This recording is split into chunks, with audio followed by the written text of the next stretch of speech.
o de las Américas, mejor dicho, porque también tenemos colegas que están en México, en Sudamérica, del Caribe. Sean siempre bienvenidos a estas actividades que nos unen de forma virtual a, a los colegas. Así que, y también a los egresados, alumnos que nos honran con su presencia.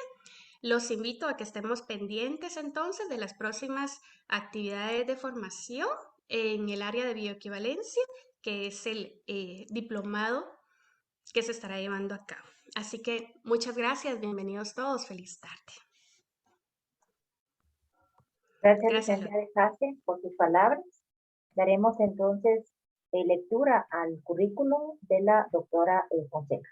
Quiero comentarles que es un resumen, ¿verdad?, de la hoja de vida de la doctora, quien tenemos el honor la tarde de hoy tenerla como conferencista en este tema tan importante del cual ella es una experta. Bien, la doctora Fonseca, su formación profesional tiene una licenciatura en farmacia de la Universidad de Costa Rica, una maestría en biofarmacia de la Universidad Nacional Autónoma de México. Su experiencia académica es profesora del programa, fue profesora del programa de maestría en biofarmacia, Escuela de Ciencias Químicas de la Universidad Autónoma de Baja California, México, profesora asociada en agosto de 1985 a julio de 1986, profesora jubilada de la Facultad de Farmacia de la Universidad de Costa Rica con 30 años de experiencia en docencia, de grado y posgrado, investigación y acción social, y donde ocupó diversos cargos. La siguiente, por favor, gracias. Los cargos administrativos, directora del Departamento de Farmacia Industrial del año 2008 al año 2011, directora del Instituto de Investigaciones Farmacéuticas del 2000 al 2004 y del 2004 al 2008, coordinadora del Laboratorio de Análisis y Asesoría Farmacéutica, vicedecana de la Facultad de Farmacia de 1991 a 1992, decana de la Facultad de Farmacia por 4 periodos de 1992 a 1996, de 1996 al año 2000, del año 2011 al 2015 y del 2015 al 2019. Tiene más de 15 publicaciones de artículos, ¿verdad? Realizados. Continuamos, por favor. Además, la doctora pues ha participado en otras actividades, es miembro del Colegio de Farmacéuticos de Costa Rica, vicepresidenta de la Junta Directiva del año 2019 al año 2021, presidenta de la Junta Directiva del 2021 al 2023, miembro activo de la Conferencia Iberoamericana de Facultades de Farmacia, de la cual fue vocal representando a Centroamérica, secretaria, vicepresidenta y presidenta y representante del país por varios años en la Conferencia Panamericana de Educación Farmacéutica. Participó en el Grupo Técnico de Bioequivalencia, OPS-FDA, y fue miembro del panel de traducción al español de la Farmacopea de los Estados Unidos de América.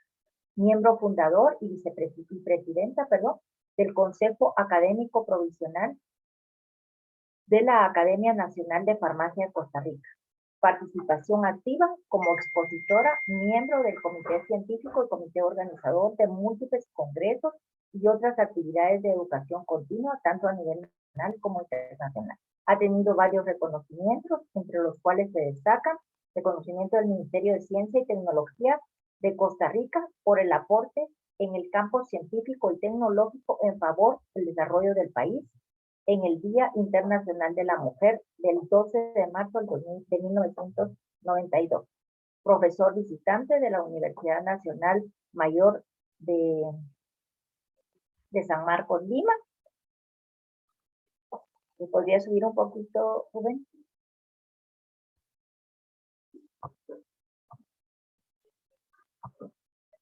Y pues tenemos el honor de tener muchas gracias, tenemos el honor de tener a la doctora Fonseca acá en nuestra sala, ¿verdad? Es una eminencia en diferentes temas, una profesora nata, y el día de hoy nos va a compartir el tema de bioequivalencia, generalidad de bioequivalencia, y cómo es lo regulatorio en el área de Centroamérica.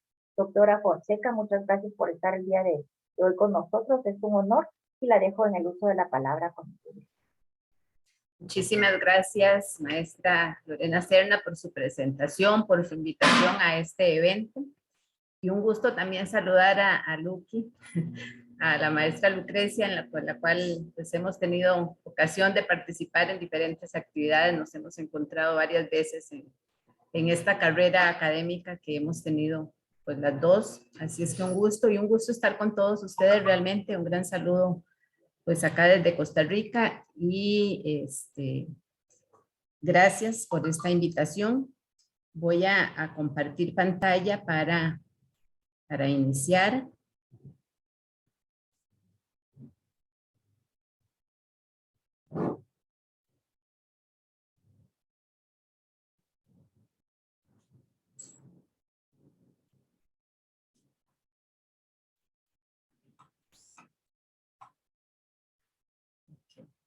En esta charla que pues he llamado equivalencia terapéutica, no bioequivalencia, sino equivalencia terapéutica, aspectos generales y situación regulatoria en Centroamérica y el Caribe. Es un pequeño recorrido, digamos, por cosas muy generales en este tema y algunas conclusiones, ¿verdad?, del tema que vamos a ver en esta hora de conferencia. Como todos sabemos, o sea, en nuestros mercados farmacéuticos tenemos medicamentos innovadores, ¿verdad?, que sabemos pues que son aquellos, ¿verdad?, que son los primeros que se autorizan para comercializar porque han documentado pues calidad, seguridad y eficacia. Vemos acá pues son todas las pruebas clínicas, a las preclínicas y clínicas a las que son sometidos para poder ser aprobados, ¿verdad?, y poder ser comercializados y protegidos por una patente, ¿verdad?, que dura un determinado número de años. Y además tenemos pues los medicamentos que conocemos como medicamentos genéricos, ¿verdad?, que vamos a ver que posteriormente que hay una recomendación de OMS de cambiar esto de no llamar medicamentos genéricos. ¿Qué es el medicamento? Pues que se desarrolla a partir de la experiencia de un medicamento innovador, que vamos a ver pues que sería la especialidad o el producto de referencia, ya que contiene el mismo principio activo en igual cantidad y con la misma forma farmacéutica. ¿Qué es lo que pasa con este término, digamos, de nombre genérico? Generalmente es mercadeado en diferentes dosis, también del innovador. Tiene diferentes significados en diferentes jurisdicciones y por eso la OMS pide que evitemos el término, ¿verdad?, y que utilicemos producto farmacéutico multifuente, ¿verdad? Ese es una de las recomendaciones que se hace en el informe 36 de la OMS como desde el 2006.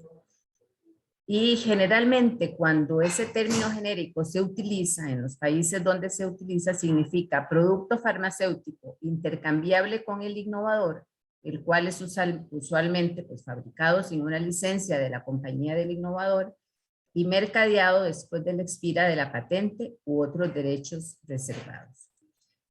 Todos sabemos que en el caso de nuestros países generalmente pues tenemos muchos medicamentos que llamamos genéricos, ¿verdad?, o copias que no son intercambiables porque pues, no han demostrado esa intercambiabilidad.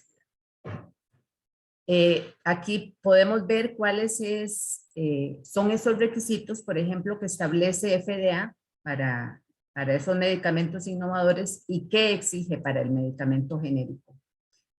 Esa solicitud, la NDA, ¿verdad?, que para el innovador requiere todo lo que es la parte química, la parte de manufactura, controles de calidad, etiquetado, garantía de calidad, estudios preclínicos y clínicos y la biodisponibilidad. A diferencia del requisito para medicamentos genéricos, vemos que están todos, ¿verdad?, todos los aspectos que cumple el medicamento innovador, a excepción de los estudios preclínicos y clínicos y de la biodisponibilidad, que lo que se sustituye es por el estudio de bioequivalencia. Y por eso, pues, ahí es donde está entonces el término, ¿verdad?, de que estos son intercambiables porque se les está exigiendo ese estudio. ¿Qué es lo que, pues, lo que tenemos? O sea, que todos los países, o sea, todos nuestros estados deben garantizar que todos los productos farmacéuticos sean fabricados o importados, ¿verdad?, fabricados en el país o que tengamos que importarlos, deben demostrar calidad, seguridad y eficacia. Y es así como desde 1992 la FIP emite un comunicado en que manifiesta que el logro de altos estándares depende de la combinación de una legislación satisfactoria y de procedimientos regulatorios eficientes y comprensivos, así como de una inspección efectiva y de las políticas que los implementarán.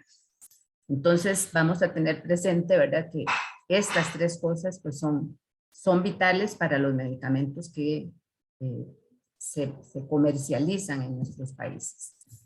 Todos sabemos que la calidad está determinada por la identidad, la pureza, el contenido, la potencia y cualesquiera otras propiedades químicas, físicas, biológicas o del proceso de fabricación, ¿verdad?, del medicamento, que influyen en su aptitud para producir el efecto para el cual se destina. Y ahí tenemos pues varias de las pruebas que se requieren, ya, ¿verdad?, todos conocemos pues pruebas de identificación de cantidad del principio activo, de determinación de metales, de impurezas, pruebas microbiológicas, uniformidad de contenido, pruebas organolépticas, pH, fiabilidad, prueba de disolución. En fin, dependiendo pues de esa forma farmacéutica. ¿Qué pasa con los medicamentos genéricos o multiorigen con este tema entonces de seguridad y eficacia? O sea, tal como estaba en la diapositiva donde presenté lo que FDA exige para unos y otros, pues esta demostración de seguridad y eficacia está ligada a los estudios de equivalencia terapéutica. O sea, sabemos que hacemos las pruebas de calidad y todos, pues, para poder comercializarse tienen que haber cumplido esos requisitos de calidad, pero esta otra parte está ligada a lo que son los estudios de equivalencia terapéutica. ¿Y por qué? Porque el control de calidad ha evolucionado desde sus inicios y todos sabemos pues cómo también nuestras regulaciones en nuestros países también han ido cambiando y siendo más exigentes. Vemos que desde 1967 en la farmacopea de los Estados Unidos y el formulario nacional tienen un panel sobre disponibilidad fisiológica que establece regulaciones para asegurar la efectividad del medicamento. Vean que hablan ahí de disponibilidad fisiológica y después pues es el término que actualmente conocemos como la biodisponibilidad. Desde 1970 se introduce en la farmacopea, era la farmacopea 17, ya 12 monografías donde se incluyen las primeras pruebas de disolución oficial. Y en 1977 ya FDA publica la necesidad de realizar pruebas de bioequivalencia. ¿Y por qué? Porque es desde esa época, por ahí por la década de los finales de los 60, 70, que se empiezan a determinar fallas terapéuticas, y vean los principios activos con los cuales se empiezan a detectar esas fallas terapéuticas, que se asocian a diferencias en la biodisponibilidad al sustituir especialidades farmacéuticas. Si vemos estos productos, pues siguen siendo vigentes, ¿verdad?, a la fecha con sus características, ¿verdad?, particulares, farmacocinéticas, que hacen pues que sigan siendo medicamentos que prácticamente estarían en todas las listas de principios activos que requieren demostrar equivalencia terapéutica. Y entonces se habla de los problemas en la biodisponibilidad y bueno, ¿qué es la biodisponibilidad? Sabemos que es ese parámetro biofarmacéutico que cuantifica ese término que se decía desde 1977 de disponibilidad fisiológica, ¿verdad?, de un determinado principio activo. Y sabemos, o sea, que entonces mide la cantidad relativa de fármaco y la que llega a la circulación general y la velocidad a la cual esto ocurre. Y lo vemos acá, digamos, con este dibujito, ¿verdad?, donde tenemos el medicamento ¿verdad? Que son 500 miligramos y la persona pregunta que serán disponibles esos 500 miligramos, ¿verdad? Y todos sabemos pues que va a haber afectaciones, ¿verdad? A esa cantidad y va a ser la cantidad disponible para absorberse, no es exactamente en todos los casos la misma que está en ese principio activo. Y entonces vamos a poner cuidado a estos dos términos, ¿verdad? Que es cantidad relativa y velocidad a la cual ocurre. ¿Por qué? Porque entonces, cuando nosotros cuantificamos el medicamento en el fluido biológico, en sangre o en plasma, ¿verdad? Administrado por la vía oral, por ejemplo, vamos a tener este tipo de gráficas, ¿verdad? Donde podemos visualizar este comportamiento, y aquí es donde vemos pues esa parte de cantidad y velocidad, porque tenemos una concentración máxima a un determinado tiempo, que es el tiempo máximo, que esos son los parámetros farmacocinéticos relacionados entonces a la velocidad, ¿verdad? A la cual el fármaco alcanza la circulación sistémica. Y este otro parámetro farmacocinético que mide el área bajo la curva de concentración plasmática tiempo, que está relacionado a la cantidad, ¿verdad?, de fármaco que alcanza la circulación sistémica.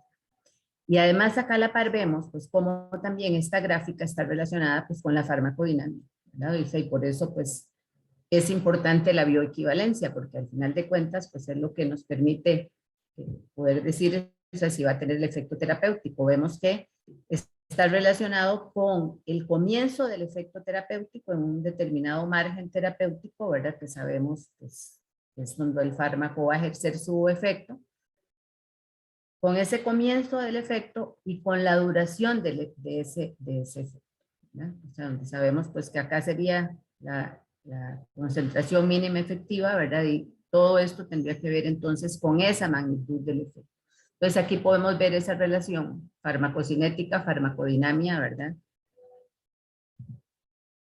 Ahora, ¿qué pasa cuando nosotros tenemos entonces medicamentos innovadores, medicamentos genéricos, copias, ¿verdad? ¿Qué pasa qué podría pasar, verdad? Si no tenemos controlado, por ejemplo, esa equivalencia terapéutica.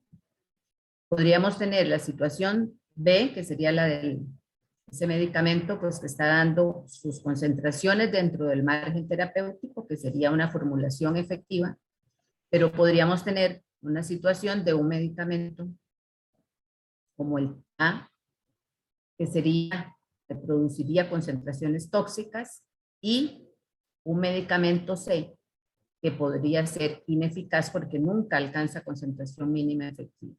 Y si vemos, o sea, y por eso la importancia también de concentración máxima y tiempo máximo, porque ¿qué es lo que vemos acá diferente?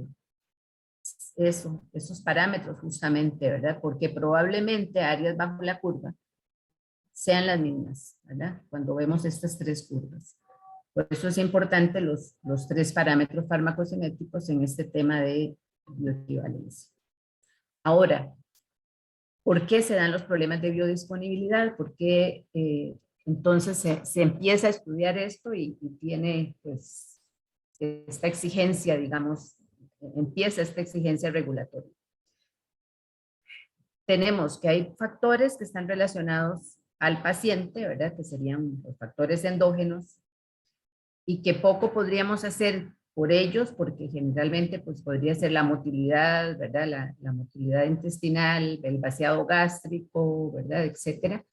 Que simplemente lo que tendríamos que hacer pues son recomendaciones al paciente de, por ejemplo, de cómo tomarse el medicamento, si es en ayunas, si no es en ayunas, y con qué tipo de alimentos, etcétera, se favorece la absorción.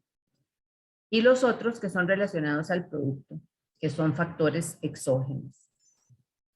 Y dentro de esos factores exógenos podemos tener propiedades físico-químicas del principio activo, y dentro de ellas enfoco aquí solubilidad y permeabilidad, porque vamos a ver más adelante que precisamente cuando hablamos de estudios de equivalencia terapéutica in vitro y se habla del sistema de clasificación biofarmacéutica, son precisamente estas dos características o estas dos propiedades físico-químicas las que son sumamente importantes. para esa clasificación. Ingredientes de la formulación, o sea, ¿verdad? Desintegrantes, aglutinantes, lubricantes, ¿verdad? El mismo proceso de fabricación y puede ser el equipo, el sitio, el tamaño del lote, etcétera. Y por eso también vamos a ver que hay en la regulación que se establece, pues que hay también necesidad de demostrar equivalencia, nuevamente estudios de equivalencia terapéutica, si hay cambios, ¿verdad?, en el proceso de fabricación. Dependiendo de qué tan grande el cambio, pues así también pues, va a ser la necesidad de qué tipo de estudio tendría que hacer el fabricante. Y lógicamente, también las características farmacocinéticas, ¿verdad?, de ese principio activo, o sea, hay cinética lineal, cinética no lineal, ¿verdad? ¿Qué características tiene ese principio activo? La forma dosificada o forma farmacéutica que lo contiene, y vamos a ver, pues, obviamente que, por ejemplo, si yo administro en una solución oral, pues prácticamente el fármaco ya está disuelto y se puede absorber prácticamente en el 100%, a diferencia de si lo administro en una forma farmacéutica sólida, ¿verdad? Una forma dosificada sólida, por ejemplo, en una tableta, en una cápsula, donde el fármaco tiene, o sea, desde la tableta tendría que desintegrarse, que liberarse el principio activo, que absorberse y llegar a la circulación. Y ni hablemos cuando estamos hablando, por ejemplo, de que son formulaciones de liberación modificada, por ejemplo. O sea, va a ser entonces menor esa biodisponibilidad conforme a esa complejidad de la forma farmacéutica. Y en misceláneos, pues puede ser incluso afectado también por el envejecimiento, ¿verdad? También podría afectar. Vamos a hablar un poquito entonces en este caso de los estudios de equivalencia terapéutica de la terminología y un poquito los tipos de estudios. Voy a hacer nada más referencia a ellos porque posteriormente pues habrá otras charlas donde se entrará más en detalle, digamos, por ejemplo, de los estudios de bioequivalencia, de los estudios de equivalencia terapéutica in vitro, los perfiles de disolución. Entonces ahí tenemos esa primera definición de esa recomendación que OMS nos hace de utilizar el término producto multiorigen o multifuente, ¿verdad? ¿Y qué es ese producto multiorigen o multifuente? Pues tenemos que es el equivalente farmacéutico o alternativa farmacéutica que podría ser o no terapéuticamente equivalente. Y si fuera equivalente terapéutico, se podría hablar de intercambiabilidad. Entonces, vea que ya aquí introdujimos dos términos, equivalente farmacéutico o alternativa farmacéutica. Entonces, cuando hablamos del equivalente farmacéutico, ¿qué sería? Pues la misma cantidad molar de los mismos componentes activos, en la misma forma dosificada y vía de administración, que deben poseer la misma cantidad o fuerza del principio activo, la calidad, identificación, pureza, o sea, cumplen todos los requisitos de calidad. Y esos serían equivalentes farmacéuticos.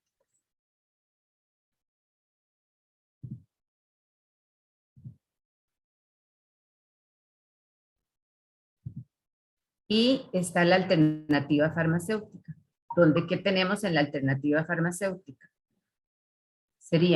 Podrían ser igual principio activo, vía de administración, pero podría ser diferentes cantidades molares del principio activo o forma química del principio activo.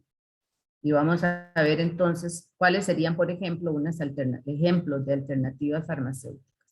Podríamos tener medicamentos que son el mismo principio activo, pero uno es cápsula y otro es tableta. Ahí son alternativas farmacéuticas. Diferentes sales, ¿verdad? Uno es diclofenaco sódico y otro es diclofenaco potásico, por ejemplo. Diferente potencia y también podría ser diferente forma farmacéutica, como en este caso, quinidina sulfato 200 miligramos tabletas o quinidina sulfato 400 miligramos cápsulas. Estas también deben cumplir todas las características de calidad, los requisitos de calidad. Y si demuestran ser bioequivalentes, pues serían equivalentes, serían intercambiables, serían equivalentes terapéuticos. Si no, simplemente son alternativas farmacéuticas. Entonces, ¿cuándo hablamos de medicamentos bioequivalentes? O sea, cuando son equivalentes farmacéuticos o alternativas farmacéuticas que muestran igual biodisponibilidad. O sea, no exhiben diferencias significativas en la cantidad y velocidad de absorción de un mismo principio activo en la misma dosis bajo condiciones experimentales similares. Y por lo tanto, en términos de eficacia y seguridad, podríamos decir que los efectos serán esencialmente los mismos. Y entonces podrían ser intercambiables, ¿verdad? O sea, podrían ser intercambiables en el tratamiento de una determinada patología.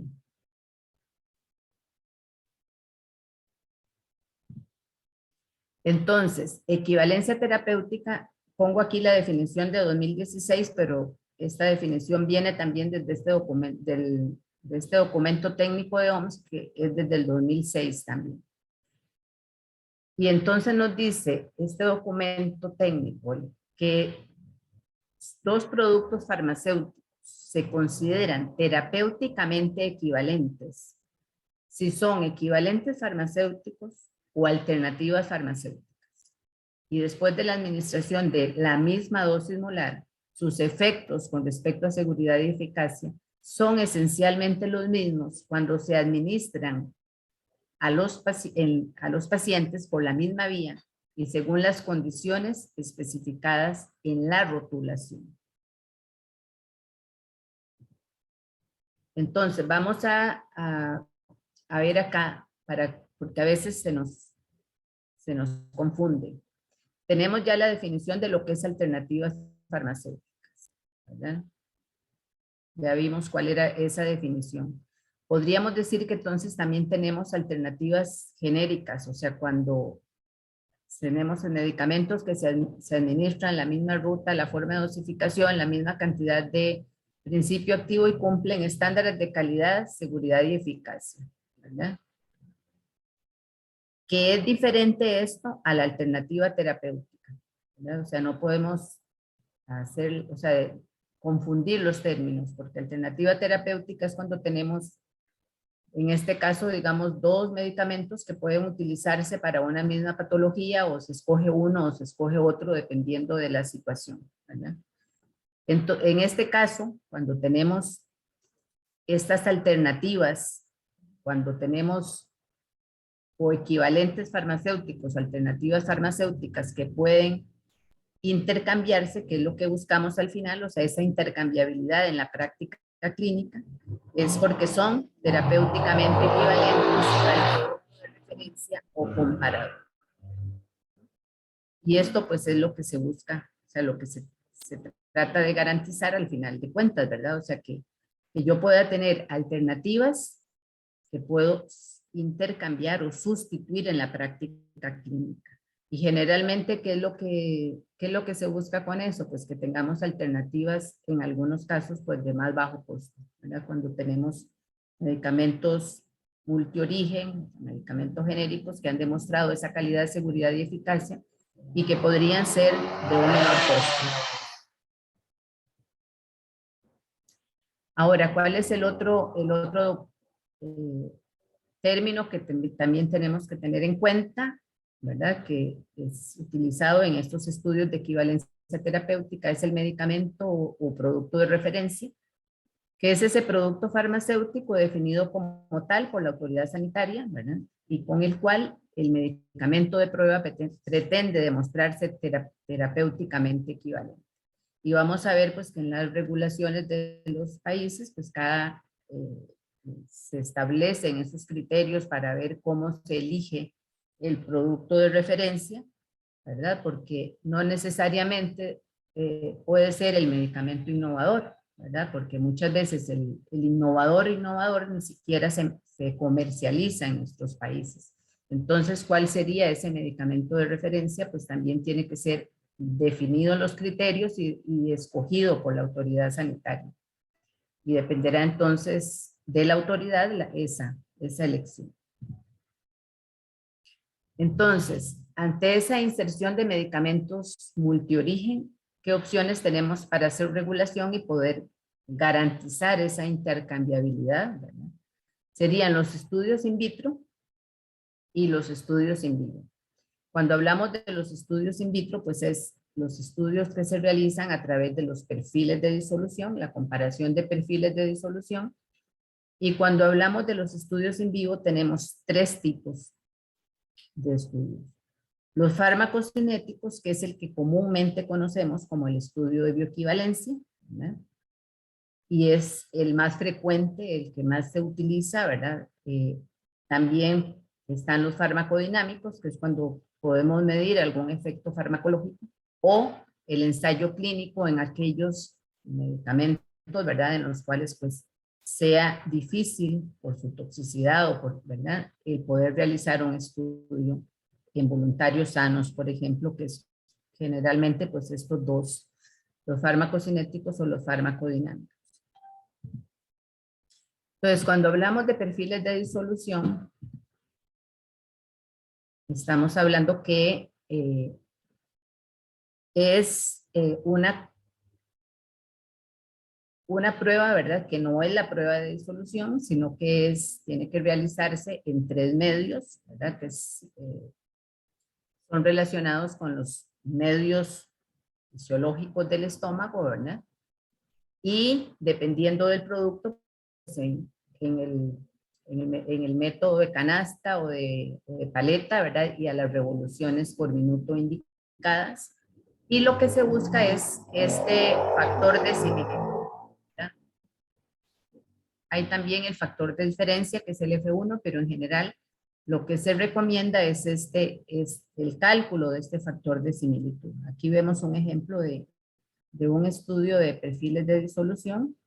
Este es el caso de un amlodipino, del producto de prueba y de referencia. Y lo que se hace es una medida poblacional para evaluar esa similitud, donde en esta formulota que vemos acá, pues N es el número de puntos muestreados, el RT es el promedio disuelto a tiempo T del producto de referencia y el TT es el promedio disuelto a tiempo T del producto de prueba. Si hay similitud, este valor debe estar entre 50 y 100. ¿Ya? O sea, para que podamos decir si son,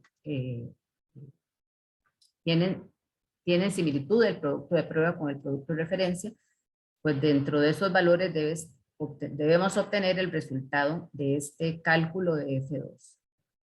Esa prueba pues se realiza con 12 formas dosificadas, ¿verdad? Del producto de prueba y del producto de referencia en las condiciones establecidas y en los 3 medios de disolución. Pero como les digo, pues ahí requeriríamos pues toda una hora o más para explicar todo. Ahora, se introduce también desde 1995 y es lo que fortalece, digamos, esta parte de los estudios in vitro, el sistema de clasificación biofarmacéutica, que está basado en 2 características, son 2 propiedades físico-químicas de los principios activos, la permeabilidad y la solubilidad. Y entonces hablamos de 4 clases de principios activos, o sea, los que están en la clase 1 son los que tenemos principios activos que tienen alta solubilidad y alta permeabilidad. En la clase 2, acá tenemos 2 ejemplos de eso. Clase 2, baja solubilidad, alta permeabilidad. Clase 3, alta solubilidad, pero baja permeabilidad. Y en la clase 4, definitivamente son baja solubilidad y baja permeabilidad. O sea, ya de aquí podemos ver prácticamente que en estos, los principios activos clasificados acá, prácticamente no pueden ser candidatos a ser bioexceptuados, o sea que se pueda hacer no un estudio en vivo, sino un estudio in vivo, sino que casi que es un hecho que estos van sí o sí a un estudio in vivo. Clase 1 y clase 3 casi que son candidatos muy frecuentes, digamos que podrían ser requerido un estudio in vitro, no in vivo. Pero ahí también tienen que valorar otros aspectos, ¿verdad? Por ejemplo, si es un margen terapéutico estrecho, aunque sea clase 1, pues el riesgo no debería correrse, etcétera, etcétera, ¿verdad? Son consideraciones que ahí se tienen que tomar y que tienen que tomar, pues obviamente, las autoridades reguladoras en esa definición de requerimientos. Cuando hablamos de estudios farmacocinéticos, estamos hablando entonces de los más conocidos, ¿verdad? Como estudios de bioequivalencia, que serían aquellos estudios que se realizan generalmente pues en fluidos biológicos, ¿verdad? En este caso pues en sangre o en plasma, ¿verdad? Y donde vamos a determinar los parámetros farmacocinéticos que ya mencionamos, ¿verdad? El área bajo la curva, la concentración plasmática máxima y el tiempo máximo, que son los parámetros, ¿verdad? Que se van a analizar para ver si hay pues, diferencias significativas entre una formulación y otra. Ahí, por ejemplo, vemos, ¿verdad? Unas curvas de lo que sería pues una comparación de un genérico y el original, que pues ya después cuando se hable propiamente del estudio de bioequivalencia, pues ese análisis cómo se realiza y cómo se establece ese intervalo de confianza y cuál es el análisis que tiene que hacerse para poder llegar a la conclusión de si son bioequivalentes o no.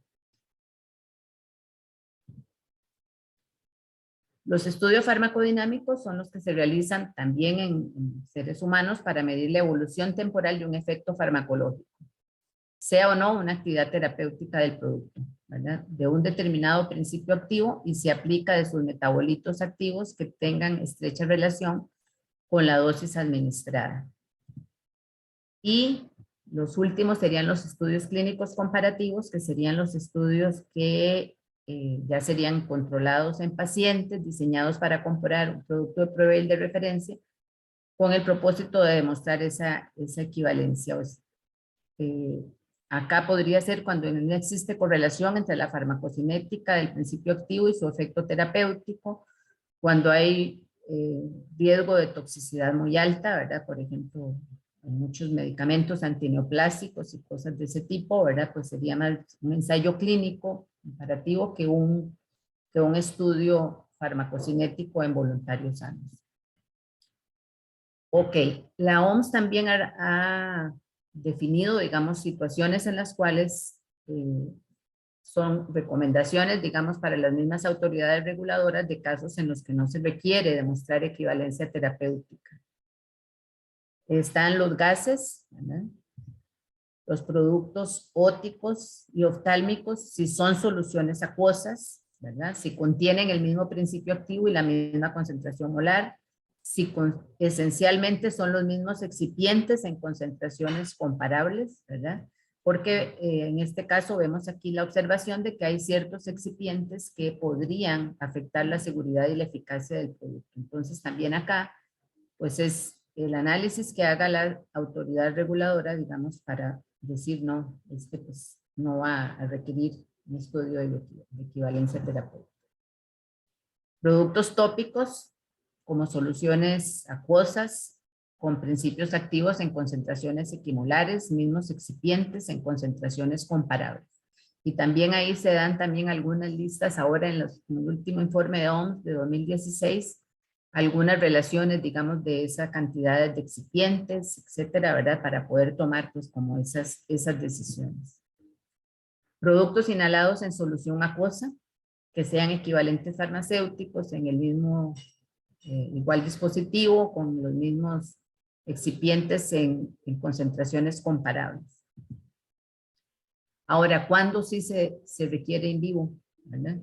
Obviamente, tenemos en los productos orales de liberación inmediata, generalmente pues tabletas y cápsulas, donde tenemos que son medicamentos de alto riesgo sanitario, con fármacos de estrecho margen terapéutico, fármacos que ya hay estudios donde se han ya presentado problemas de biodisponibilidad y bioequivalencia, ya hay reportes en la literatura, si tienen polimorfos, ¿verdad? Si tienen polimorfia. Cuando hay también demostrado problemas de biodisponibilidad o bioinequivalencia que están relacionadas sea al principio activo o a la formulación per se. Polimorfos, ya hablamos aquí del polimorfismo, polimorfos de principios activos y excipientes. Cambios en el proceso de manufactura que afectan la bioequivalencia y por eso veremos pues que las regulaciones establecen también esa regulación que se debe establecer para cuando se hacen cambios, ¿verdad? Cuando los fabricantes realizan cambios en el proceso de manufactura. Medicamentos no orales ni parenterales para uso sistémico, como los parches, transdérmicos, supositorios y geles.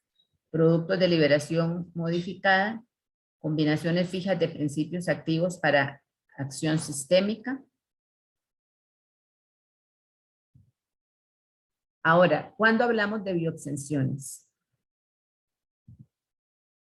Esas bioexenciones están basadas en el sistema de clasificación biofarmacéutica, les decía, ¿verdad? Que es clasificado, digamos, o establecido en base a estas dos características, la permeabilidad y la solubilidad. Y tiene que cumplir también ciertos requisitos, ¿verdad? Como se tenga el mismo perfil de disolución, como que los componentes de la formulación no alteren la permeabilidad o el tránsito intestinal. Hay características entonces también, ¿verdad? O sea, cuando se considera que ese medicamento tiene una velocidad de disolución rápida, cuando antes de los 30 minutos ya tenemos más del 85% de la cantidad etiquetada, ¿verdad? Disuelta en 900 mililitros del medio, que estos son los 3 pHs, ¿verdad? En los que se hacen los estudios in vitro. Y aquí está, ¿verdad? Si es en canastas, el aparato 1 a 100 revoluciones, y si es en paletas, que es el aparato 2 a 75. Y tenemos también que algunos son de velocidad de disolución muy rápida, o sea, cuando esto lo tenemos antes de los 15 minutos. Y recordar, o sea, que la permeabilidad debe ser mayor al 85% para que podamos tener esa bioexención. Entonces tenemos aquí algunos ejemplos, digamos, para formas dosificadas orales, o sea, qué es lo que OMS recomienda, por ejemplo, ¿verdad? O sea, cuando tenemos clase 1, ¿verdad? Cuando tenemos clase 2, ¿qué tenemos que tomar en cuenta, verdad? Aquí es clase 3, perdón, que es alta solubilidad pero baja permeabilidad. Aquí tenemos que tomar en cuenta la similitud entre los excipientes de cada producto y el grado, sitio y mecanismo de absorción. O sea, ya aquí la permeabilidad baja juega un papel importante para poder tomar una decisión, ¿verdad? O sea, de si solo hacemos perfiles de disolución, como podría ser esto, ¿verdad? En clase 1, a esto que sí es altamente soluble el principio activo, pero la permeabilidad es baja. Entonces ya no es tan simple para tomar esa decisión de hacer una bioexención. Y en la clase 2 hay más exigencias todavía, ¿verdad? Y se establece pues requisitos más específicos, ¿verdad? Y obviamente también sigue siendo el tema de similitud entre los excipientes de cada producto crítico, especialmente a la presencia de cada producto, y es crítico especialmente a la presencia de tensópticos. O sea, clase 2 ya es con más lupa, ¿verdad? Para poder decir, podemos hacer una bioexención y no se haga el estudio in vivo. También hay bioexenciones basadas en las formulaciones con proporcionalidad de dosis, ¿verdad? Entonces, y así pues se establecen en algunas regulaciones, ¿verdad? Este tipo de bioexenciones. O sea que entonces solo una potencia demuestra, ¿verdad? El estudio en vivo, ¿verdad? Y las otras dosis del producto pueden hacerse, ¿verdad? Mediante perfiles de disolución. Entonces esas son bioexenciones basadas en proporcionalidad de dosis, donde solo la de menor, una potencia, generalmente la menor, se hace el estudio in vivo. Y también bioexenciones por cambios posaprobación o por escalamiento, ¿verdad? Y serían cambios menores en la formulación o en manufactura después de que sea aprobado el medicamento y haya demostrado, pues, para su aprobación los estudios de bioequivalencia. Y si son menores, pues podría ser simplemente las pruebas de disolución importantes para confirmar esa similitud y establecer el cumplimiento de calidad del producto. Aquí me refiero a pruebas de disolución, perfiles de disolución, ¿verdad? Que no confundamos que sean las pruebas de disolución que conocemos en la determinación de la calidad del producto. Ahora, ¿qué pasa pues en nuestros países con la regulación en este tema?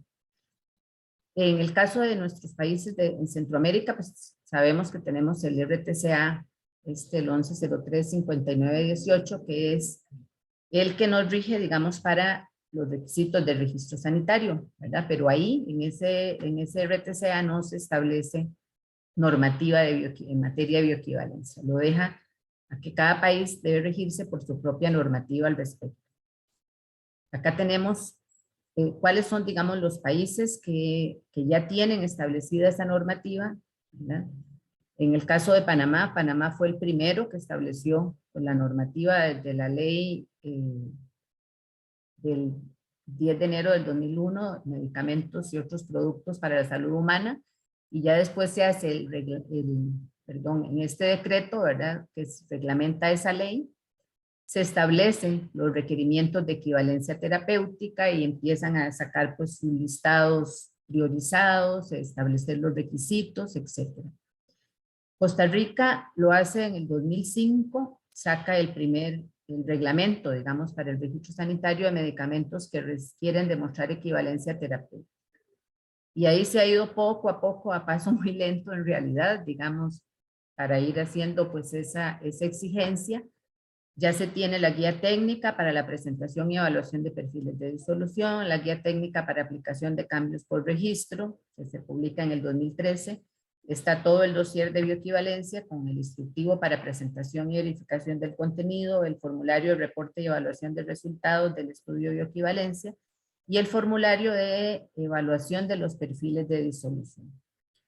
Y también pues están las listas priorizadas, que se inició pues primero con muy pocos principios activos y se han ido aumentando, digamos, poco a poco, también con los requerimientos, cuando estudios in vitro, cuando iniciaban con in vitro y luego pasaban en vivo. Y ahí se ha ido avanzando, tal vez no al paso que se hubiese querido, porque en realidad hubo incluso un momento en que se pararon totalmente cuando se eliminó, digamos, el decreto que era lo que existía para los estudios clínicos, y entonces estuvimos mucho tiempo sin normativa para hacer estudios clínicos y eso paralizó totalmente, digamos, los estudios de bioequivalencia. Y actualmente, pues ya ahora sí hay ley, está esto, pero pues igual propiamente en el país ha sido complicado, digamos, el llevar a cabo estudios, todavía pues estamos ahí en esos pasos. En el caso de Nicaragua tenemos que, creo que en el 2020 sacó esta norma técnica de productos farmacéuticos, medicamentos de uso humano, bioequivalencia e intercambiabilidad.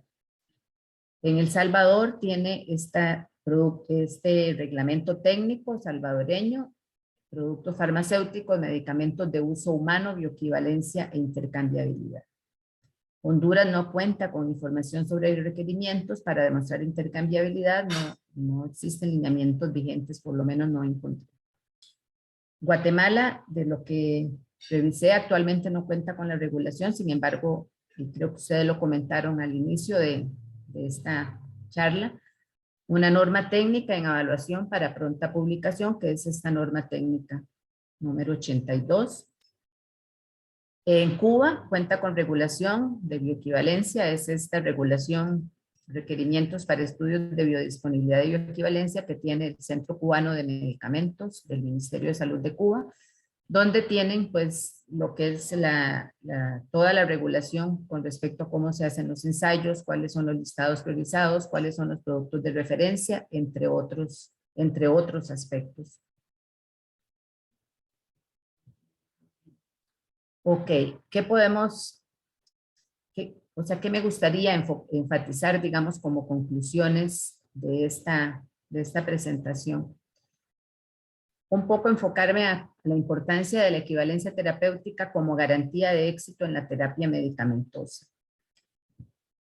Y si vemos, si medimos o decimos cuál es el éxito que tiene la terapia medicamentosa, tenemos que hay una parte que es pues, responsabilidad del médico, ¿verdad? Que es el buen diagnóstico, la terapia, la elección del medicamento y la confianza que el médico tiene que tener, porque es así en la responsabilidad de la autoridad de salud, ¿verdad? Esa elección pues la hace basado en que ese medicamento pues está registrado, o sea, se supone para estar registrado demostró pues, las condiciones o los requisitos necesarios para ser comercializado en el país. Y la educación, ¿verdad? Sobre el uso de ese medicamento, y acá lo resalto también como un tema importante de destacar para el rol nuestro como farmacéuticos, esa educación al paciente. Y el otro punto es la adherencia del paciente al tratamiento, y aquí lo destaco como un rol también del farmacéutico sumamente importante, ¿verdad? En lograr pues, que ese paciente se adhiera al tratamiento. Y aquí pues es muy importante este punto, sobre todo cuando hablamos, por ejemplo, medicamentos inmunosupresores, fármacos de estrecho margen terapéutico, tratamientos de patologías crónicas, ¿verdad? O sea, cómo es importantísimo, ¿verdad? Pues tener esa adherencia. Ahora, ¿cómo entonces puede la agencia regulatoria apoyar el éxito en la terapia? Pues lógicamente va a ser la exigencia de los requisitos para el registro sanitario que permitan demostrar esa calidad, seguridad y eficacia, ¿verdad? O sea, porque ¿qué sucede? Por ejemplo, si un producto con un principio activo con margen estrecho terapéutico se utiliza en una enfermedad grave, cumple pruebas de calidad exigidas y obtiene el registro sanitario. Pero, por ejemplo, ese producto, con solo las pruebas in vitro, por ejemplo, demuestran que tiene un valor de F2 de 16. Ya habíamos hablado de que tiene que estar, ¿verdad? En el valor de 50, no cumple la prueba, ¿verdad? Entonces, si esta prueba no es exigida, ¿verdad? Este producto, obviamente, digamos, participa, por ejemplo, en una licitación en el sistema público de salud y podría ganar esa licitación si el precio es menor, ¿verdad? Pero realmente no es, o sea, lo estamos comprando porque nos garantizó calidad. Nos está faltando la otra parte porque no se le está exigiendo, ¿verdad? En el caso de que tuviéramos una situación como esta, ¿verdad? Entonces, ¿qué pasa? ¿Cómo afecta eso al paciente y al sistema de salud? Pues podríamos tener, en casos dados podría ser concentraciones subterapéuticas o en algunos casos, ¿por qué no podríamos tener concentraciones tóxicas? Y para el paciente, pues el deterioro, ¿verdad? La enfermedad sigue su curso, ese paciente no se cura, ¿verdad? No va a responder.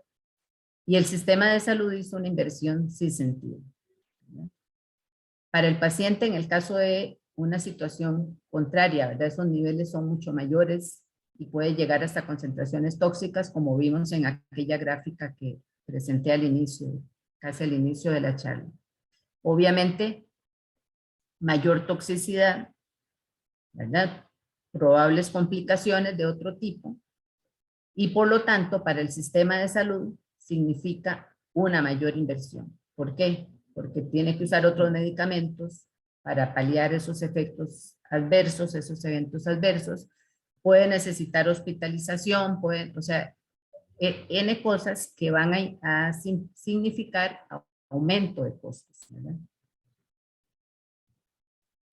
Entonces, ¿qué es lo que pues, es importante? O sea, que tenemos que tener en los países es, de ser posible, ese marco estratégico, ¿verdad? Para tener la legislación que ese marco estratégico nos permita reconocer que la equivalencia terapéutica es la conexión, la seguridad y eficacia del producto innovador, ¿verdad? Que esa legislación debe cubrir aspectos básicos y permitir la modificación rápida de disposiciones legales de menor nivel que cubran aspectos y detalles técnicos y operacionales. Y esto es muy importante porque muchas veces o sea, nos vamos a hacer leyes, decretos y después, o sea, todavía el decreto es más fácil, pero cuando es una ley, ¿verdad? En la ley se mete todo y después modificar la ley es todo un problema. Entonces, realmente, las cosas más operativas tienen que quedar pues como pues documentos que salgan de la autoridad reguladora y que no sean de un nivel de aprobación mucho mayor y que complique los cambios que se tengan que hacer. Obviamente, para poder implementar todo esto, pues generalmente el consenso político tiene que ser importante, todos los actores involucrados, las interacciones entre los expertos técnicos y los que toman decisiones políticas, ¿verdad? Es sumamente importante para que realmente esas normativas pues puedan funcionar. Y lo que creo que esto lo han cumplido pues prácticamente todos los países que ya tienen implementada la normativa, es esa estrategia gradual, ¿verdad? Que definitivamente ha demostrado que es más factible, ¿verdad? Un establecimiento gradual que empezar a exigir pues a todos los productos. Y en esa estrategia gradual, pues obviamente creo que es muy importante, o sea, porque la base realmente es como construir una casa sin bases sólidas. En este caso, las bases sólidas para poder exigir la equivalencia terapéutica, pues es el cumplimiento de buenas prácticas de manufactura, ¿verdad? La priorización, o sea, cuáles productos van a ser sometidos a los estudios de bioequivalencia, la estandarización de criterios, procedimientos y técnicas de esos tres componentes fundamentales que lleva, por ejemplo, el estudio de bioequivalencia como tal, ¿verdad? El estudio farmacocinético. Es toda la parte clínica, la parte analítica y la parte estadística. Ya se verá a fondo posteriormente este tema. Obviamente las normativas de buenas prácticas clínicas, buenas prácticas de laboratorio y las propias de bioequivalencia. La capacitación del personal de la agencia regulatoria, la selección del producto de referencia, cómo establecer esos criterios y cómo entonces tener claro cuál va a ser el producto de referencia, porque, perdón, el laboratorio farmacéutico tiene que tener muy claro cuál va a ser el producto con el cual tiene que compararse, cuál es y la acreditación de centros para realizar estos estudios, que eso es un tema, digamos, en Centroamérica. En realidad creo que pues, no hemos podido lograr todavía el tener algún centro que pueda ya a estas alturas poder realizar los estudios en nuestros países. La difusión de esos medicamentos que han ya demostrado su equivalencia terapéutica, que en este tema, pues, muchos de las regulaciones ponen en la misma regulación o establecen, pues, que el producto o el laboratorio fabricante pueda poner en su producto, digamos que una etiqueta que lo identifique como equivalente terapéutico, ¿verdad? Y la aplicación de dispositivos legales que hagan efectiva su aplicación.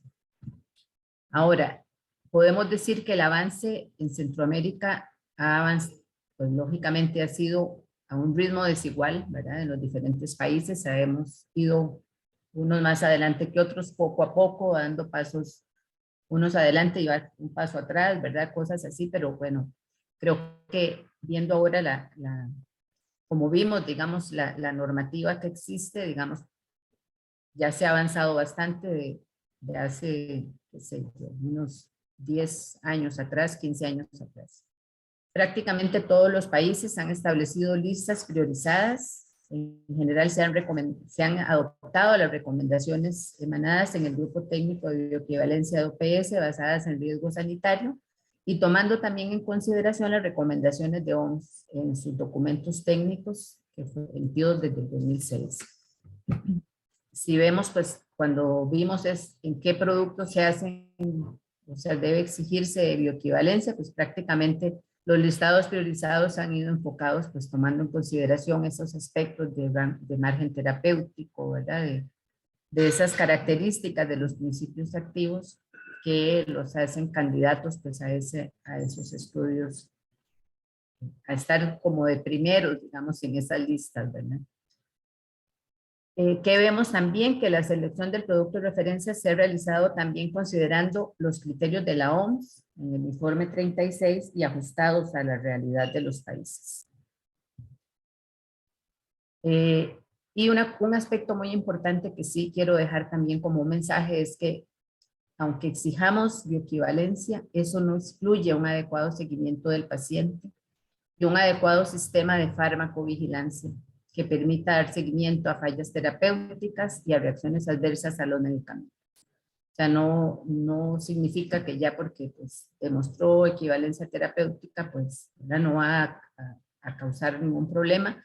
Y que lo mismo pasa, digamos, con el innovador, ¿verdad? O sea, a pesar de que hizo todos sus estudios, pues eso no lo excluye, ¿verdad? De ese seguimiento que tengamos que dar y de ese sistema de esa implementación, de ese sistema de farmacovigilancia adecuado para ese seguimiento. Bueno, muchísimas gracias y quedo atenta a sus comentarios. Muchísimas gracias, doctora Liviet. Excelente su conferencia, muy explicativa y realmente nos comenta usted sobre la situación a nivel de toda Centroamérica y del Caribe, de cómo está la situación regulatoria.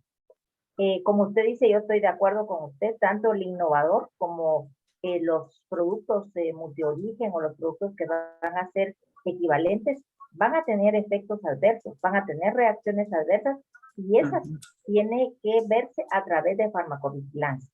No existe el medicamento perfecto que no va a tener reacciones adversas, no va a tener contraindicaciones ni interacciones. Entonces, tenemos que ver esa otra parte. Ok, es equivalente, es bioequivalente, pero siempre hay que verle la otra parte, ¿verdad? Que son los efectos adversos. Porque lo que nos está diciendo es que va a tener el mismo efecto que tiene el producto innovador, ¿verdad? La misma eficacia. Pero vamos a ver todo esto. Tenemos algunas preguntas en la sala, doctora. Antes de iniciar con las preguntas, solo les quiero recordar a los que están en la sala que por favor registren su asistencia. Se han colocado varias veces para hacer el recordatorio, pero se llena una sola vez.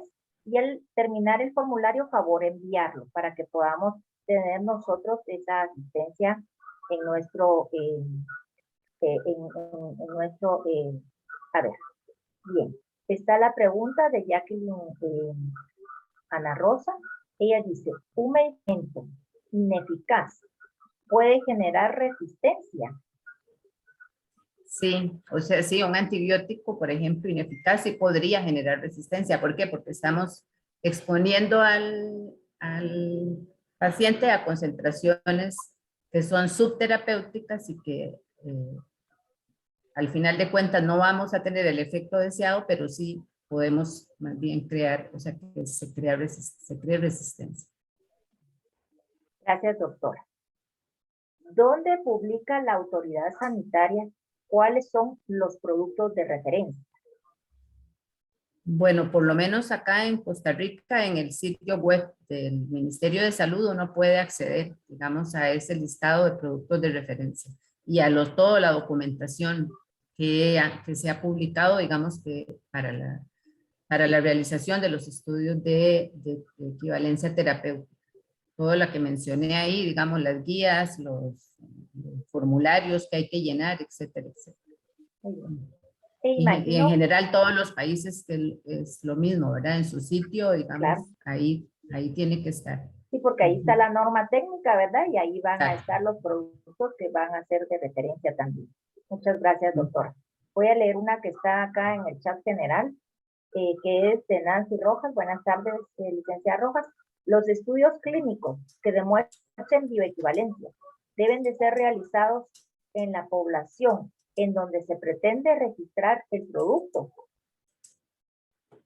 Eso depende de la regulación que cada país dé. Por ejemplo, en Costa Rica no lo pide así. O sea, el producto, de hecho, los estudios que se han hecho acá, que han presentado, digamos, los laboratorios, han sido estudios que no han sido hechos en Costa Rica, entonces no es la población costarricense, ¿verdad? Son estudios hechos en México, en Chile, ¿verdad? En diferentes países. Solo conozco de México, que sí México en su normativa lo exige ahí en su país, ¿verdad? Entonces, pero en el caso de Costa Rica, por ejemplo, por lo menos eso no quedó establecido, que sea en el mismo país, ¿verdad? Sino que el laboratorio fabricante puede realizar su estudio de bioequivalencia pues, en cualquier país, siempre y cuando cumpla, ¿verdad?, todos los requisitos, el centro en el cual está haciendo el estudio, ¿verdad?, toda la parte de los requisitos normativos. Muy bien. Gracias, doctor. Esta es una consulta de la licenciada Mercy Letona. Pregunta, ¿está Costa Rica realizando ya pruebas de bioequivalencia y están los laboratorios en capacidad para atender a los clientes que lo quieran? Gracias. Me imagino que deben ser clientes externos de otros países. Sí. Bueno, todavía no. O sea, lo que sí se está haciendo, digamos, son estudios in vitro. En la Universidad de Costa Rica, está el Instituto de Investigaciones Farmacéuticas, ahí hay un laboratorio que lo que sí ha desarrollado mucho es la parte de perfiles de disolución. Y están implementando el centro, digamos, para realizar los ensayos clínicos, o sea, montando todo el equipamiento y el cumplimiento de toda la normativa que tienen que tener, ¿verdad? Los permisos de funcionamiento y todo el cumplimiento de requisitos de buenas prácticas de laboratorio para poder hacer los estudios clínicos y lógicamente la parte clínica que también tiene que cumplir toda la normativa de buenas prácticas clínicas de acuerdo a la ley de investigación biomédica del país. Entonces, están en ese proceso y sé que hay también un laboratorio privado que está también en ese proceso, un centro privado que quiere desarrollarlo, pero igual están implementando, digamos, todo. Actualmente todavía no se está ofreciendo la realización del estudio como tal. Muy bien, muchas Y gracias. además la otra parte es que también, digamos, de acuerdo a la ley de investigación biomédica del país, en este caso los estudios de bioequivalencia son estudios de fase 1, entonces el único comité ético científico que puede aprobarlo es el comité del Ministerio de Salud. Y en este momento ese comité ético científico está en proceso de acreditación, o sea, no está acreditado, digamos, para poder aprobar un estudio, ¿verdad? O sea, la realización de un estudio. Entonces, ya desde ahí, digamos, desde el primer paso de la autoridad reguladora tiene que ponerse al día, ¿verdad? Digamos, porque está en el proceso de acreditarse, pero no lo ha hecho todavía. Entonces, si yo, por ejemplo, estuviera en un laboratorio que quiero hacer el estudio y ya tengo todos los requisitos, ¿verdad?, regulatorios, no tendría quien me revise, digamos, y me apruebe el protocolo, por ejemplo. Entonces, esa parte también vamos a ir caminando a pasito lento.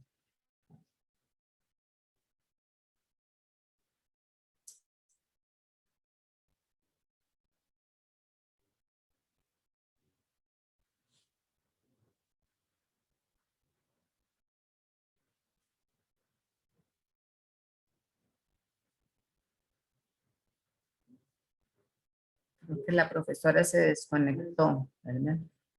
Me parece que hay una acá, dice, si es necesario determinar bioequivalencia en cambio de lugar de fabricación. Eso quiere decir que la autoridad reguladora debe exigir la presentación del estudio cuando solicitan registro sanitario por un nuevo sitio de fabricación o un nuevo origen, y no pueden basarse en la presentación del estudio del sitio indicado en el primer registro. Así es, o sea, dependiendo de ese cambio, y en ese caso un cambio de lugar de fabricación, o sea, se tiene que hacer nuevamente el estudio.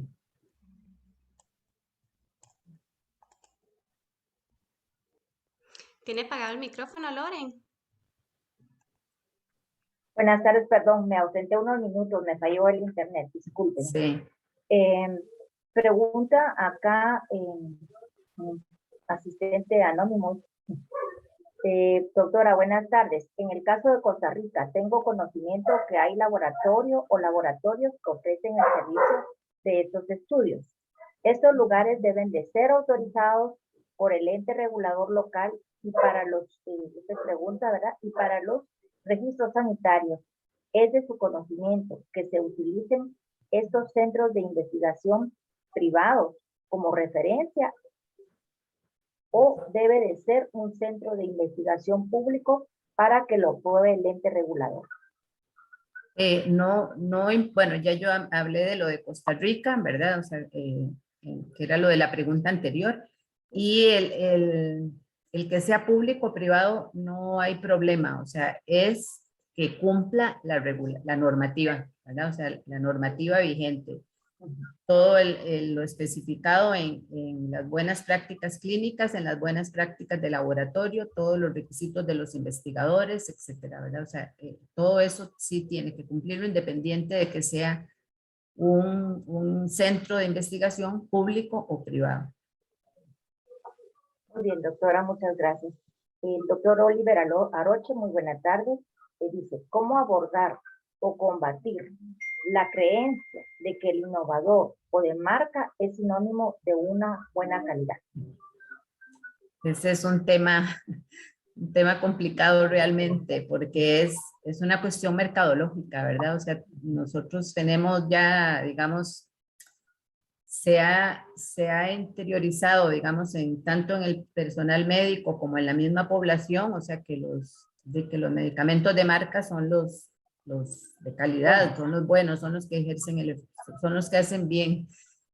Y en realidad, pues, en muchos casos tenemos que son, por decirlo así, genéricos de marca, pero que no han demostrado intercambiabilidad. Entonces, realmente, pues, tampoco podríamos decir que porque tiene esa marca, pues va a hacer efecto. Pero es un tema, justamente ayer conversábamos de ese tema, hablando acá en Costa Rica con respecto al precio de medicamentos, ¿verdad? O sea, realmente, en el caso de medicamentos genéricos, o sea, realmente el precio debería ser ¿verdad? Basado en calidad, en la seguridad y eficacia, y no porque es una marca y tiene una marca, entonces cobro un monto X, ¿verdad? Un precio X, casi muy cercano al innovador, ¿verdad? Si nosotros vemos los precios que hay de productos que son medicamentos multiorigen, pero que tienen una marca, solo esa marca ya les posicionó y les da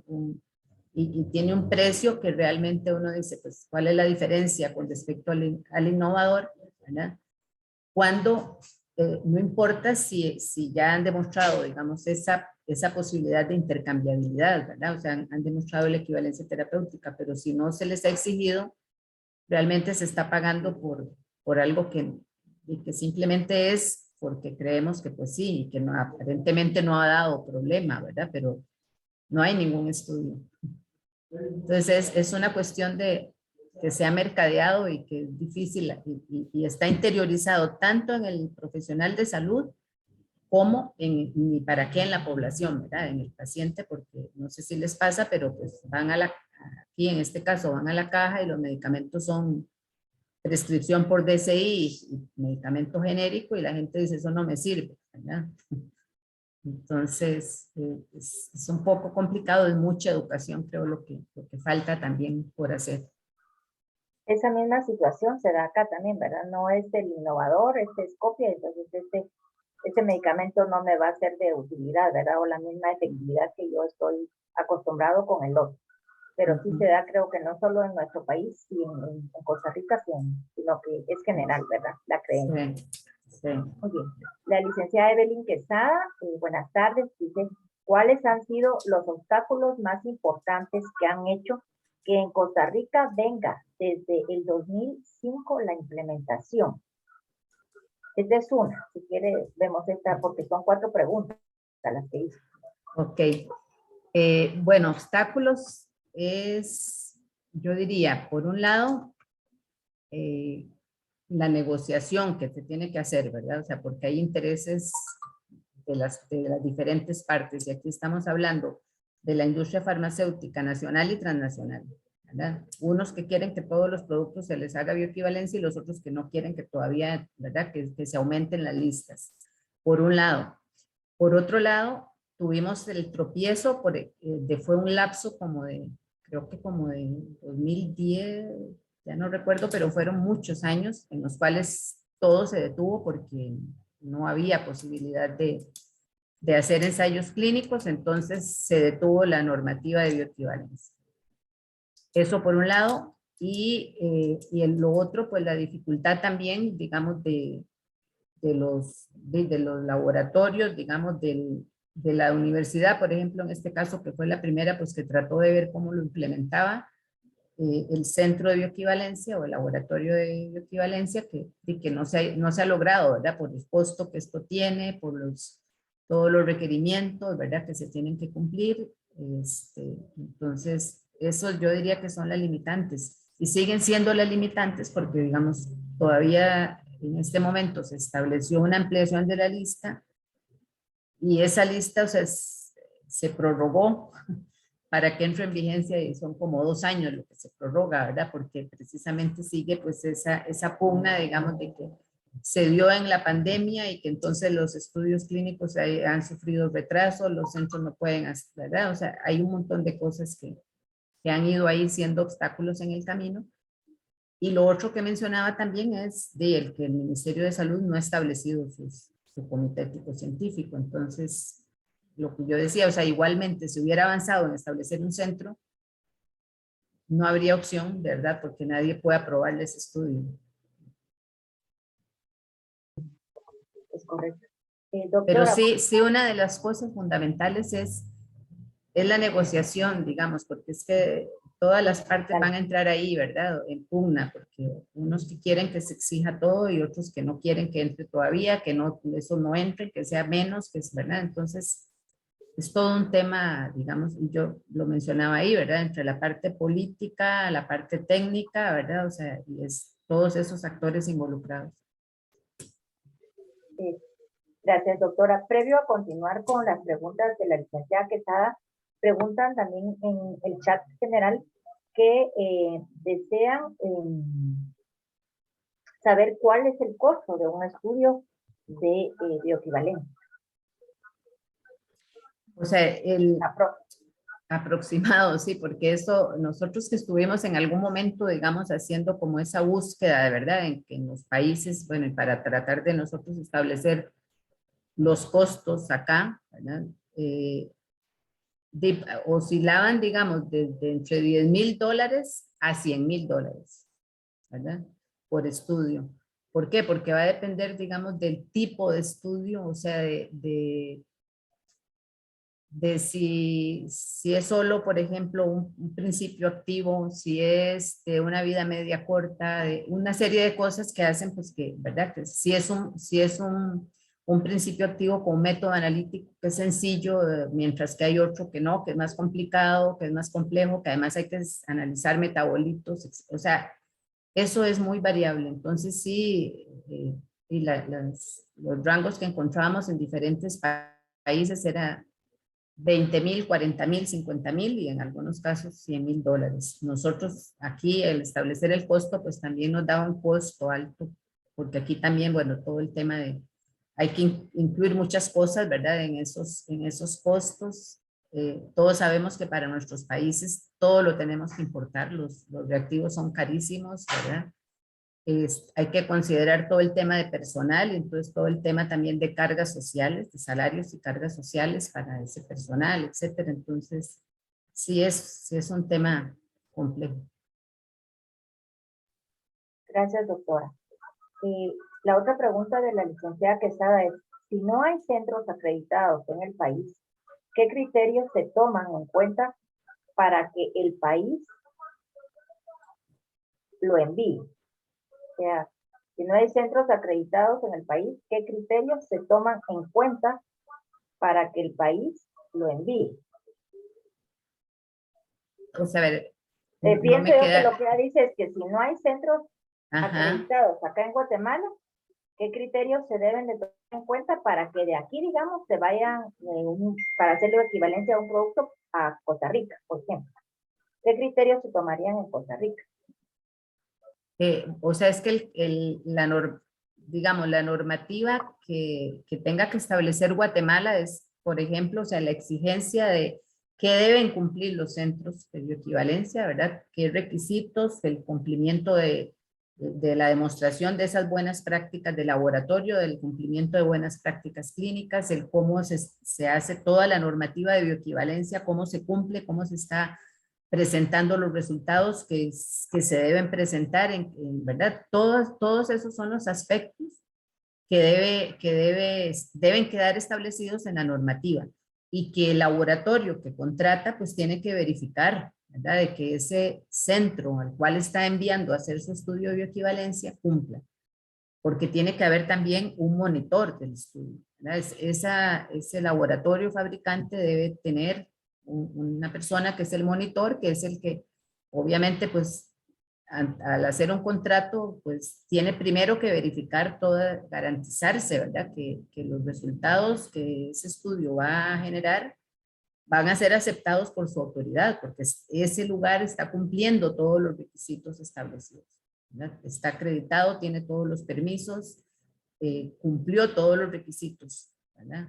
Que generalmente pues tendrían que ser los mismos los que exigen, ¿verdad? Todas las autoridades deberían tener prácticamente los mismos requisitos establecidos, ¿verdad? O sea, no debería haber diferencia. Pero a veces no hay todavía como homologación o digamos en toda el área centroamericana, que aquí pues hay, digamos, tienen criterios bastante similares, pero hay diferencia, ¿verdad? Otro de las preguntas es, ¿qué papel tiene la idiosincrasia de cada población para que se pueda hacer la comparación de los medicamentos? ¿Qué papel tiene la idiosincrasia de cada población para hacer la comparación de los medicamentos? Sí, en realidad, o sea, a ver, con excepción de medicamentos, por ejemplo, ¿verdad? Que tengan algunas cuestiones, por ejemplo, metabolismo, ¿verdad? Que haya cuestiones genéticas que afecten, ¿verdad? Ese metabolismo, ¿verdad? O sea, por ejemplo, cuando tenemos medicamentos, aceleradores rápidos, aceleradores lentos, metabolizadores rápidos, metabolizadores lentos, etcétera, etcétera. Algún tipo de esos podría, ¿verdad? Pero en general, digamos, no debería haber, y lo que se recomienda, digamos, es que entre la selección de los voluntarios, pues sea lo más heterogéneo posible, ¿verdad? O sea, que pueda estar dentro de ese grupo, pues, personas que representen, digamos, pues, como toda esa diversidad, digamos, de población que se tiene, pero en general, lo que la literatura, pues, ha demostrado es que serían pocos los medicamentos en los que habría que tener una consideración particular y estaría establecido en todo caso, ¿verdad? O sea, que cuáles requerimientos se tendrían que dar, pero básicamente, pues, en la mayoría de países, o sea, ninguno exige, por ejemplo, que sean hechos en el país, ¿verdad? Se hacen en el país porque los tienen, pero no necesariamente es porque deba hacer de esa manera. Son excepciones, pero sí podría buscar un poquito y después con mi compañero que puede ampliar tal vez ese tema en la charla que él dé propiamente de bioequivalencia.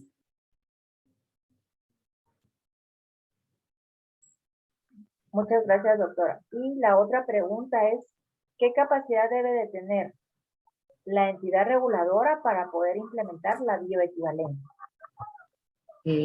Bueno, con personas especializadas en el tema para poder evaluar, ¿verdad? O sea, para poder realmente, pues, revisar, digamos, toda esa documentación y toda esa información y poder tener el criterio adecuado para saber que si realmente, pues, ese estudio cumple o no cumple, ¿verdad?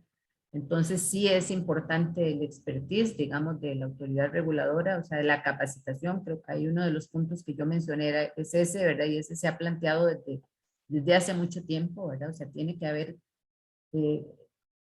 experiencia y formación en la autoridad reguladora para evaluar, ¿verdad? Ese tipo de estudios, para poder tener el criterio suficiente para incluso replicar esa data que está ahí, ¿verdad? Poder meter esos datos y esa información y saber que es, ok, verificar que sí realmente ese resultado que le están dando es ese, ¿verdad?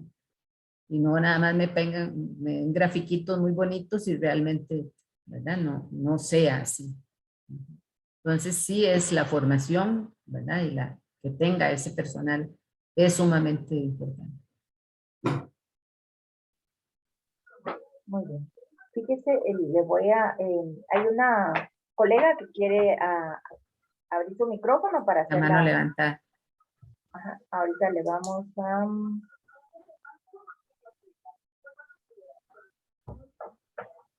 para poderla activar. Licenciada Medina, ¿puede hablar en este momento?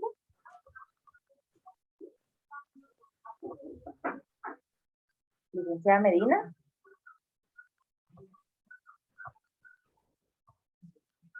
Ok, bajo su mano, creo que ya no. Muy bien, vamos a continuar entonces con las preguntas acá. En los perfiles de disolución, con diferentes formas farmacéuticas, como por ejemplo tableta y cápsula, ¿qué bibliografía recomienda?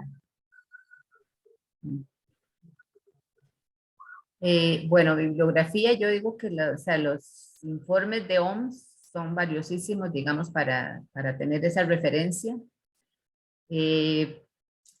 También hay pues, libros de biofarmacia, ¿verdad? Donde también se explica mucho toda esa parte, ¿verdad? De la parte de disolución, de absorción, que le permiten a uno pues tener un poquito más de criterio, ¿verdad? De cómo hacerlo, de qué factores tomar en cuenta, etcétera, etcétera. Buscar en las regulaciones de FDA también, ¿verdad? Que ellos tienen pues muchísimas guías y eso ayuda a montones también a uno estar formándose y buscar a ver, ¿verdad? En cosas específicas que hay publicado, porque además de la guía general, pues ellos ya con toda la trayectoria que tienen, hay cosas específicas, guías específicas para algunos productos, etcétera. Entonces, creo que esa es recomendación importantísima.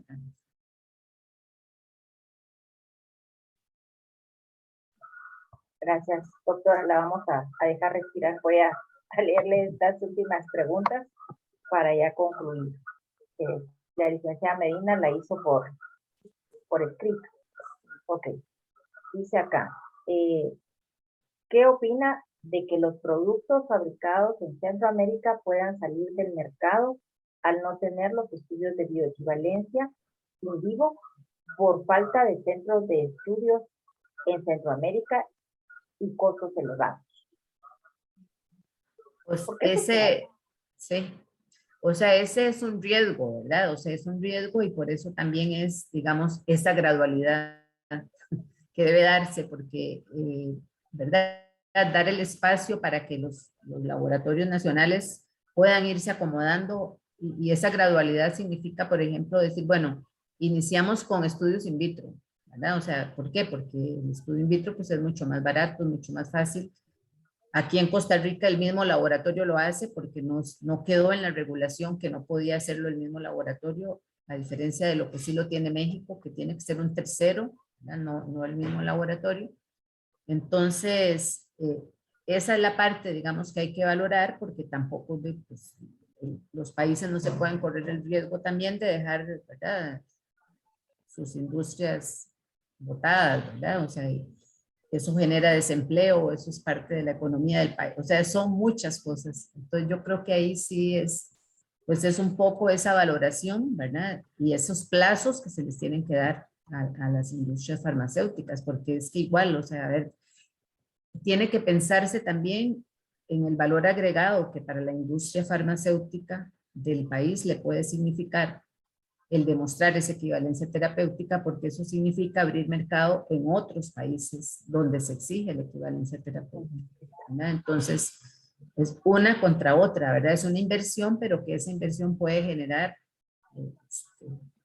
dividendos a un mediano, largo plazo, porque va a ir a vender a un país que le requiere eso, no puede vender, pero ya lo demostró y entonces puede abrir mercado en, qué sé yo, Chile, Argentina, o sea, no sé, otros países que están exigiendo la equivalencia terapéutica desde hace mucho rato, ¿no?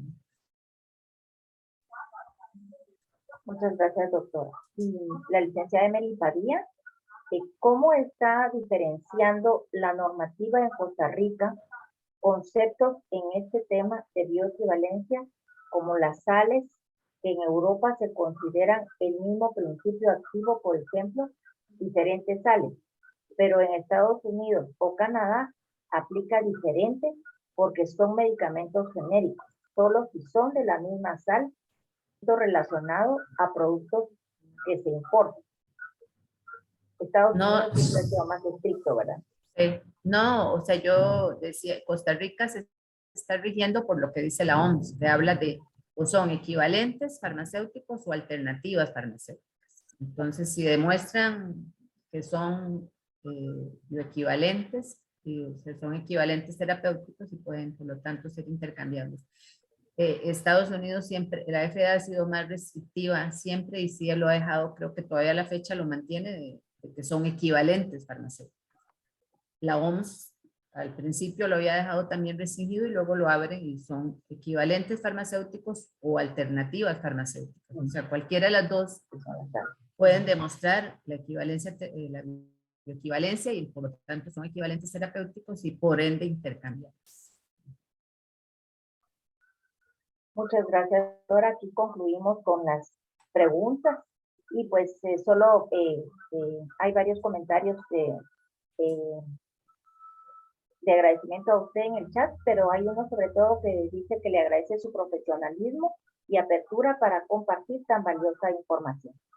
Así que, con mucho gusto, doctor, muchísimas gracias más bien a ustedes por el espacio y por esta invitación y pues a todos los que se unieron también agradecerles por el interés también en este tema. La verdad es que es muy apasionante y ojalá pues puedan formarse para que puedan ayudar también pues a sus industrias, a la autoridad reguladora, en fin.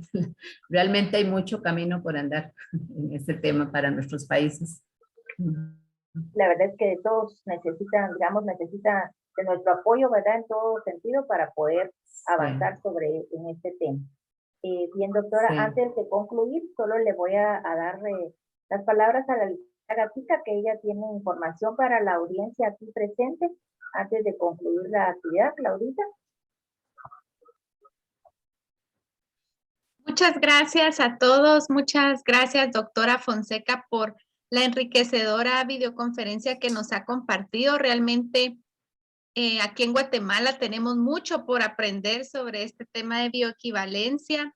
Como compartieron algunos colegas, ya hace algunos años que se ha venido trabajando en la normativa para poder tener en nuestro país estos estudios y ha sido un trabajo arduo que la entidad regulatoria ha llevado a cabo. Sin embargo, pues aún no se ha logrado concretar, pero seguimos trabajando y realmente poder tener la oportunidad de compartir con expertos como ustedes nos da una luz, ¿verdad? Para poder tener una guía y poder seguir formándonos en este tema que, como usted lo dijo, pues es muy apasionante. Y al final, pues, quienes se ven favorecidos son nuestros pacientes, ¿verdad? Gracias. En Guatemala existen muchos mitos, lo que compartía el doctor Oliver Aroche, que él está en el ICS, entonces existe mucha controversia con relación a estos temas y al final pues esperamos que todos los resultados que se tengan al respecto sean de beneficio para nuestros pacientes. En este momento, pues recordamos a toda nuestra audiencia que por favor llenen su formulario de asistencia para que podamos enviarles su constancia de participación. Es muy importante que presionen el botón enviar para que se pueda registrar en la base de datos su correo electrónico, el cual es el medio por el que se les va a enviar su constancia. También compartimos un link con un formulario de evaluación de la actividad. Este nos permite a nosotros tener datos sobre qué otros temas les interesaría capacitarse para futuras oportunidades.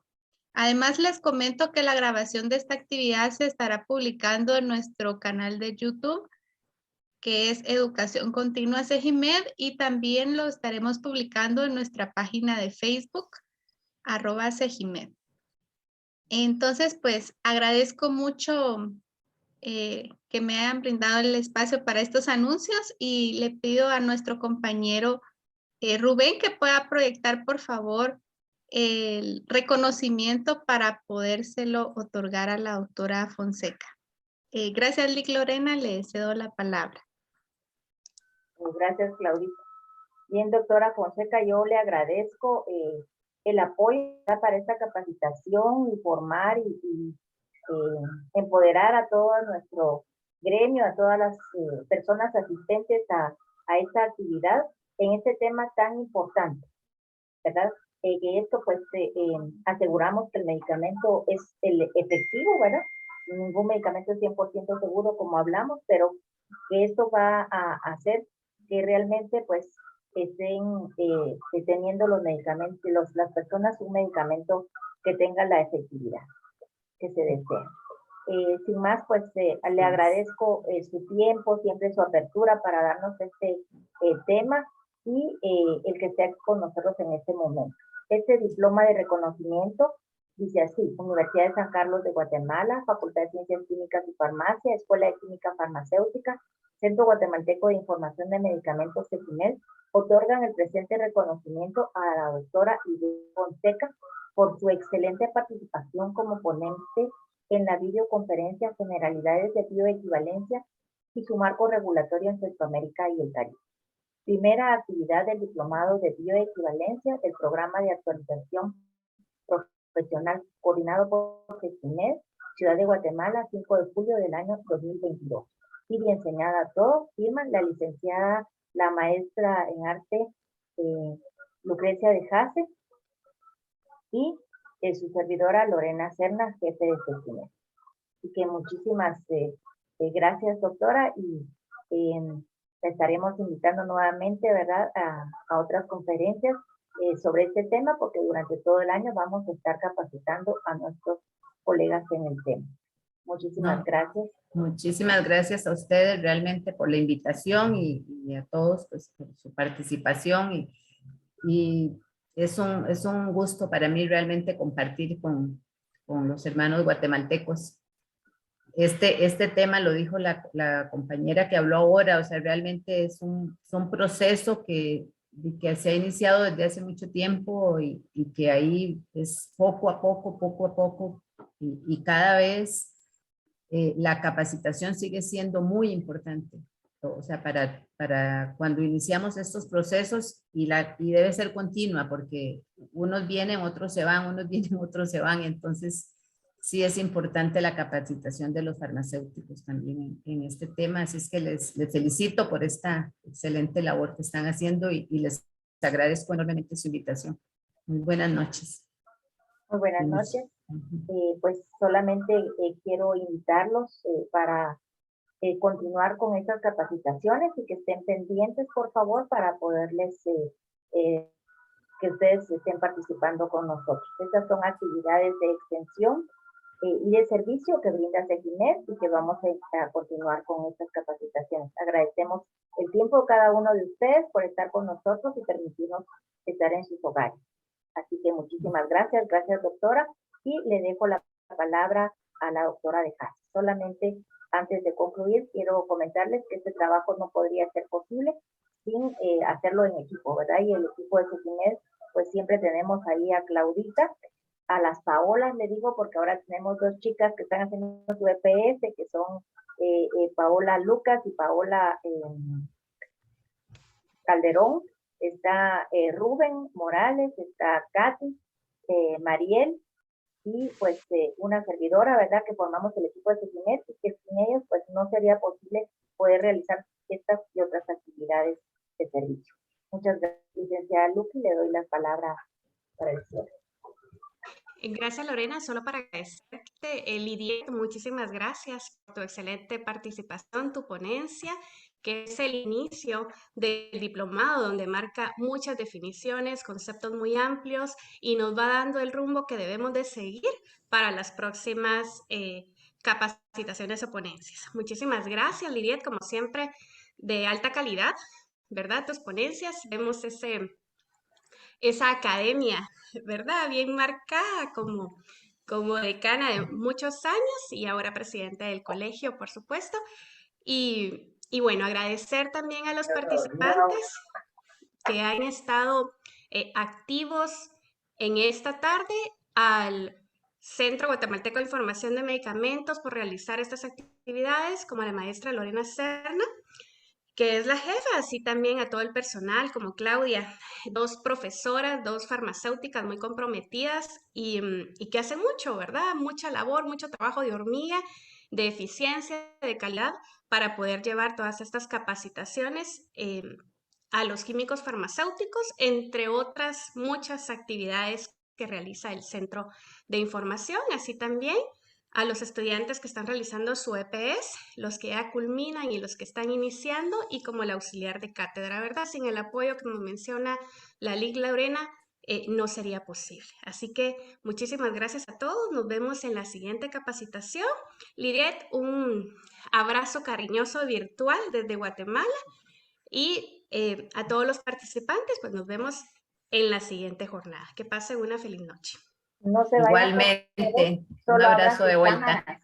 Todos los del panel abran sus cámaras para una foto. Perdón.